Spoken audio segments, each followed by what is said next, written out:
Hello, today I would like to warn you about krnl injector. I have some experience as a pen tester and I wanted to show you why I do not trust this program. I hope I can convince you with this video blatantly exposing krnl. So let's get started. I'm going to explain to you what I'm currently doing on the screen.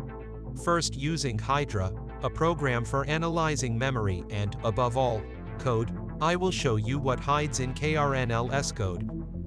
You may notice some very important variables. Program uses the system fileout32, which is used for krnl installers. It also modifies system tokens and grants them permissions, which should be questionable. It also uses security files, which is quite strange for a legitimate injector. Let's go now to the hybrid analysis page, which is used to analyze programs for threats. As you can see, this page starts krnl on virtual machines and then analyzes them. As you can see, the page warns us about exactly the same thing we saw in the code, about strange behavior towards tokens, and it also points out a new problem, which is the fact that the program detects if the client is using a virtual machine. Why would this information need to be necessary for the injector? Now let's move on to the next tool, which is a specialist virus analysis platform called injector. As you can see, a program that is a really trustworthy resource that is often used in pen testing. The program automatically determines that it is a known and common malware, and that it is listed on their block list. Here we have the IP with which krnl is trying to establish a connection. Later, we will carefully analyze this network traffic, and one in particular.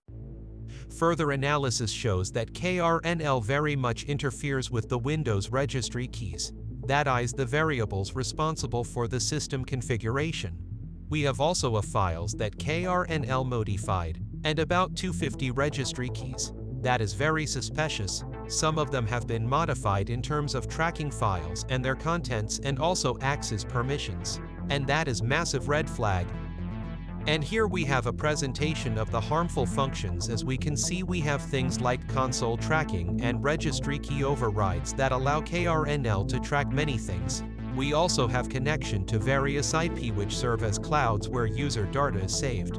And here we can notice a link about krnl storage, which will be very important later on because it is responsible for transporting your data. Now let's have a look at the strings, or written down platitudes. We have a lot of suspicious phrases here but not enough information, so let's move on. Well then, we are now on the virus total page, with the help of which I have drawn up a simple graph which shows the pattern of krnl operations. All operations highlighted in red are operations marked as malware. Let's move on to the next graph. That graph shows the network traffic and connections of the mysterious krnl storage site. And this is where everything it becomes clear. The boxes with the flags are the suspicious servers, and there are many other references.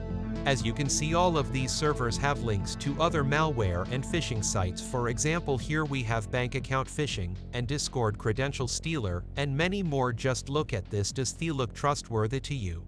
And those are the servers that krnl connects with. This is definitive proof that krnl is a rat and spyware, and even if it's not, I would not risk. I leave the final decision to you, but I would advise you not to use it. There is no need to risk. Too many things going wrong here. Thank you guys for watching, and see you in the next video.